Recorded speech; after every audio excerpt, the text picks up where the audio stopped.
दिल्ली घटनेच्या निषेधार्थ आज जालना शहरामध्ये विद्यार्थ्यांच्या वतीने मोर्चा काढण्यात आला आहे। या मोर्चामध्ये हजारोच्या संख्येने विद्यार्थी सहभागी झालेले आपल्याला पाहायला मिळत आहेत। माझ्यासोबत काही विद्यार्थी आहेत, आपण त्यांच्यासोबत संवाद साधूया। काय आज मोर्चा काढण्यात आलाय, काय मागणी? सर्वात आधी सगळ्यांना जय भीम आणि जय हिंद।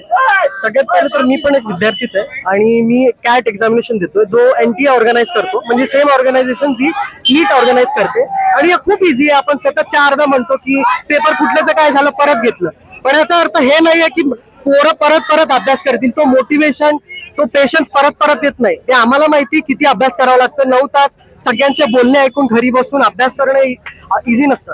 तर हे बोलणं खूप इझी आहे आणि करणं खूप अवघड आहे। तर यांनी काहीतरी घेतलं पाहिजे ह्याच्यावरनं, की रेजिग्नेशन देऊन आमची खुशाली आमच्यासाठी काहीतरी केलं पाहिजे आणि दिलं पाहिजे। एवढे दिवस आंदोलन करते तर थोडी तरी लाज बाळगून रेजिग्नेशन दिलं पाहिजे। नक्कीच माझ्यासोबत काही विद्यार्थिनी पण आहेत। काय सांगाल, या मोर्चामध्ये तुम्ही सहभागी झालात, काय सांगाल? दिल्ली जी झालेली घटना आहे, आम्ही त्यांचा निषेध करतो।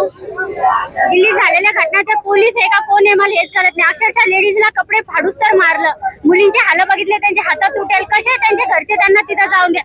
आम्हाला फक्त न्याय पाहिजे, शिक्षण व्यवस्था ही सुधारली पाहिजे, एवढंच आमच्या मागण्या आहे।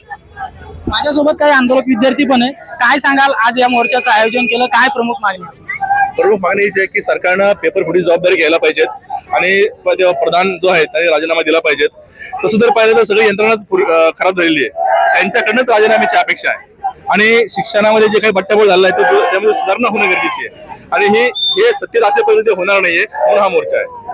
आता तुमची प्रमुख मागणी काय असणार? या मोर्चामध्ये हजारोच्या संख्येने विद्यार्थी सामील झाले, काय मागणी असणार? प्रमुख मागणी अशी आहे की धर्मेंद्र प्रधानचा राजीनामा।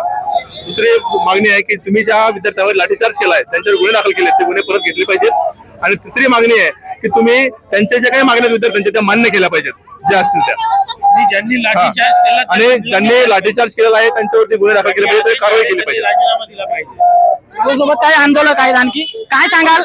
या मोर्चामध्ये तुम्ही सहभागी झाले, तुमचा मुलगा मुलगी असेल कुठेतरी, काय वाटतं सरकारकडून, काय अपेक्षा आहे? सगळ्यात पहिले ज्या प्रकारचं पेपर फुटी प्रकरण झालेलं आहे ते अत्यंत निषेधार्ह आहे। आणि त्यानंतर योग्य मागण्यांसाठी जेव्हा विद्यार्थी वर्ग आंदोलन करतो, त्या विद्यार्थ्यांवर ज्या प्रकारचा लाठीचार्ज झालेला आहे तो अत्यंत निषेधार्ह आहे।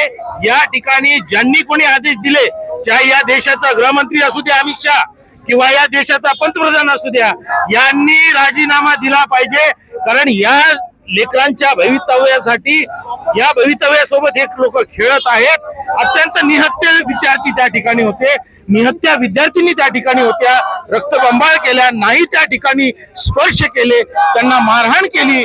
आणि या सगळ्या गोष्टीचा विरोध म्हणून आणि त्यांना सपोर्ट म्हणून कुणाला, आमच्या भावांना, जे आमचे भाऊ लोक आहेत, आमच्या बहिणी लोक ज्या जंतर मंतरला बसलेले आहेत, त्यांना सपोर्ट म्हणून या ठिकाणी आज आम्ही सर्वजण एकत्रित झालेलो आहोत। या विद्यार्थ्यांच्या हातामध्ये महापुरुषांचे फोटो आहे, यामध्ये काही लहान मुलगा सुद्धा या आंदोलनात सहभागी झालेला आहे।